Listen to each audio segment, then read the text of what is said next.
आज का हमारा टॉपिक है the change in entropy with respect to temperature and volume and with respect to temperature and pressure. इसमें सबसे पहले हमें देखना होगा what is Trouton's law. Trouton's rule क्या है? It states that the entropy of vaporisation at the boiling point is for all substances approximately 85 joule per mole पर kelvin. यानी कि हम कह सकते हैं कि सभी पदार्थों के लिए बॉइलिंग पॉइंट पर जो वेपोराइजेशन की एंट्रोपी है उसका मान 85 जूल पर मोल पर केल्विन होता है। किसी भी लिक्विड की तुलना में गैस की जो एंट्रोपी है वो बहुत ज़्यादा होती है, because entropy is the measure of randomness. So entropy of vaporisation जब हम डिटरमाइन करते हैं तो लिक्विड की एंट्रोपी को नेग्लिजिबल माना जा सकता है। एंट्रोपी ऑफ वेपोराइजेशन जब हम कैलकुलेट करते हैं तो इसे एंट्रोपी ऑफ गैस और एंट्रोपी ऑफ लिक्विड के डिफरेंस के बराबर लिया जाता है। जब कोई भी लिक्विड वेपोराइज होता है, गैस में कन्वर्ट होता है, तो इसकी एंट्रोपी बहुत ज़्यादा बढ़ जाती है। जो एंट्रोपी ऑफ वेपोराइजेशन है इसे एंथैल्पी ऑफ वेपोराइजेशन और ट्रांजिशन टेम्परेचर के रेशो के रूप में भी हम दर्शा सकते हैं।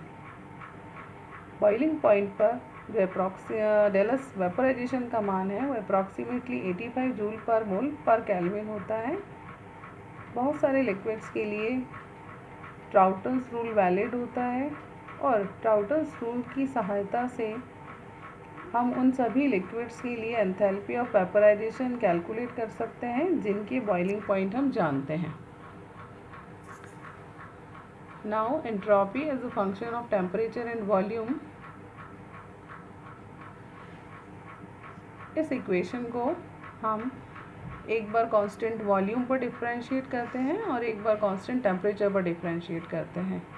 यहाँ हम देखते हैं इन equation number 1 the change in entropy will be equals to the change in entropy with respect to temperature at constant volume dot gt plus the change in entropy with respect to volume at constant temperature dot dV. Similarly, energy भी temperature और volume का function होती है। इसे हम इस तरह से लिख सकते हैं, energy is a function of T and we.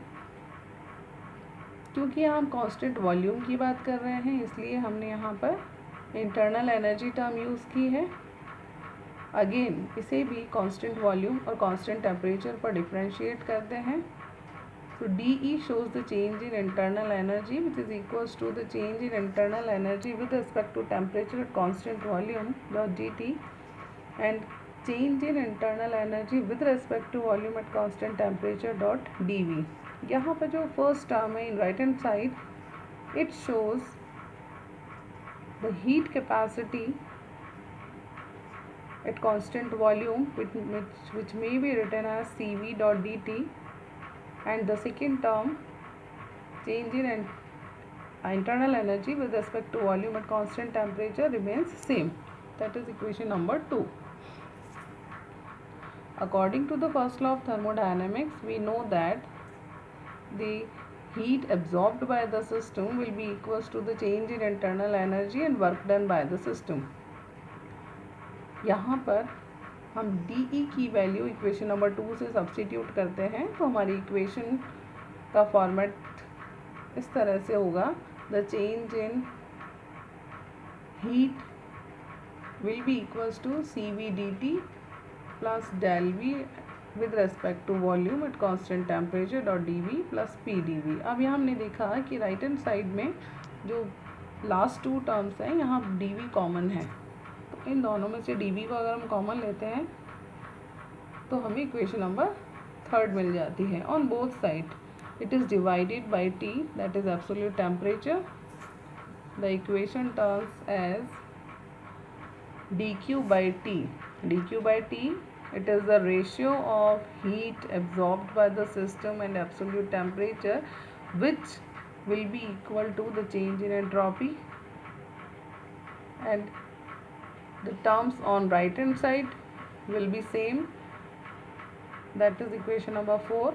On comparing equation 1 and 4, we found del S with respect to temperature, or we can say the change in entropy with respect to temperature at constant volume will be equals to the heat capacity at constant volume by absolute temperature. That is equation number 5. And equation number 6 shows the change in entropy with respect to volume at constant temperature. At constant volume, entropy change यानी कि स्थिर ताप आयतन पर जो entropy में होने वाला परिवर्तन है तापमान के साथ, उसे इस तरह से भी दर्शाया जा सकता है। यहाँ पर हम जो दो टेम्परेचर लिमिट्स हैं T1 और T2, इनके बीच में हम इंटीग्रेशन करते हैं तो हमें चेंज इन एंट्रोपी की वैल्यू मिल जाती है CV/T इज़ ऑलवेज पॉजिटिव। तो इससे कंक्लूजन निकलता है कि किसी भी सिस्टम की एंट्रोपी कांस्टेंट वॉल्यूम पर अगर उसका टेम्परेचर हम बढ़ाते हैं तो एंट्रोपी भी बढ़ती है। And next one, constant temperature पर जो वॉल्यूम में चेंज होता है तो एंट्रोपी चेंज को हम इस तरह से दर्शा सकते हैं जिसका मान del P/del T at constant V के बराबर होता है। अब हम देखेंगे कि एंट्रोपी का मान टेम्परेचर और प्रेशर के साथ किस प्रकार से चेंज होता है। तो हम यहाँ एंट्रोपी को टेम्परेचर और प्रेशर के फंक्शन के रूप में रखते हैं।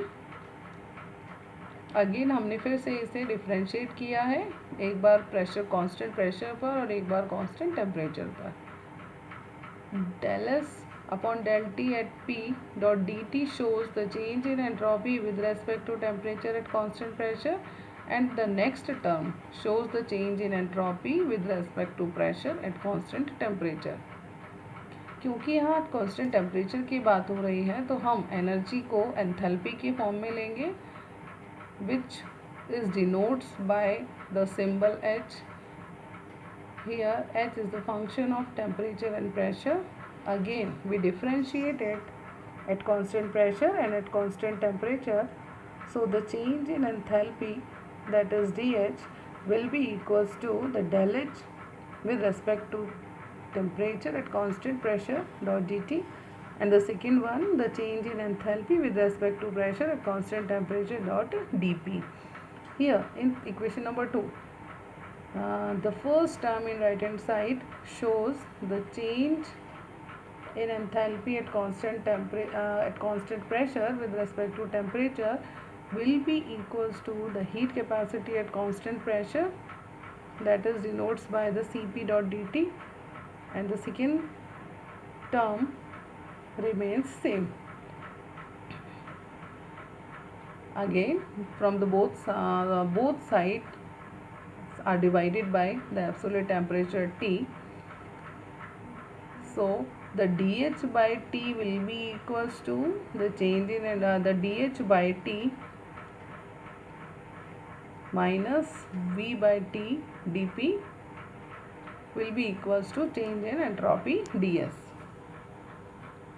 That is equation number 3. On substituting value of dH in equation 3, ds यानी कि चेंज इन एंट्रोपी, हमने यहाँ क्या किया, 1/T को कॉमन लिया। अगर 1/T को हम कॉमन लेते हैं तो जो रिमेनिंग टर्म्स है Cp dt plus del H/del P at constant T dot dP minus V/T dP, या फिर इसे इस प्रकार से लिखा जा सकता है, that is in the form of equation number 4। Again जब इक्वेशन 1 और 4 को हम कंपेयर करते हैं तो हमें at constant pressure change in entropy मिलता है तापमान के साथ, जो कि Cp/T के बराबर होता है। इक्वेशन नंबर 5 कांस्टेंट प्रेशर पर तापमान के साथ साथ एंट्रोपी में होने वाले परिवर्तन को दर्शाती है, जिसे हम with in the limits T1 T2 Cp/T dot dt के रूप में शो करते हैं। तो इससे ये कंक्लूजन निकलता है कि कांस्टेंट प्रेशर पर इंक्रीजिंग टेम्परेचर के साथ सिस्टम की एंट्रोपी भी बढ़ती है।